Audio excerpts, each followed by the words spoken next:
ನಮ್ಮ ಚಿಂತಾಮಣಿಯ ಸುತ್ತಮುತ್ತಲೂ ಇರುವಂತಹ ಪುರಾತನವಾದ ಐತಿಹಾಸಿಕ ದೇವಾಲಯಗಳ ಅನ್ವೇಷಣೆಯಲ್ಲಿ ತೊಡಗಿರುವ ನನಗೆ ಈ ದಿನ ಅಚಾನಕ್ಕಾಗಿ ಎದುರಾದದ್ದೇ ಅಂಬಾಜಿದುರ್ಗ ಹೋಬಳಿಯಲ್ಲಿರುವಂತಹ ಚಾಂಡ್ರಹಳ್ಳಿ ಗ್ರಾಮದ ಮಲ್ಲೇಶ್ವರ ಸ್ವಾಮಿ ದೇವಾಲಯ.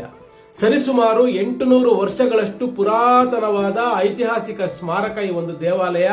ಈ ಒಂದು ದೇವಸ್ಥಾನದಲ್ಲಿ ಸುಮಾರು ಜನ ಮಠಾಧೀಶರು ಚಾತುರ್ಮಾಸ ದೀಕ್ಷೆಯನ್ನು ಸಹ ತಗೊಂತಾ ಇದ್ರು ಅಂತ ಒಂದು ನಂಬಿಕೆ ಇದೆ.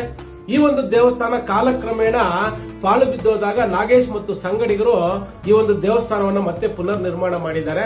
ಆದರೆ ದೇವಾಲಯದ ಸುತ್ತಲೂ ಇರತಕ್ಕಂತಹ ಕಲ್ಲಿನ ಕೋಟೆ ಇವತ್ತಿಗೂ ಸಹ ಚಕ್ಕು ಚೆದರದೆ ಹಂಗೆ ಇದೆ.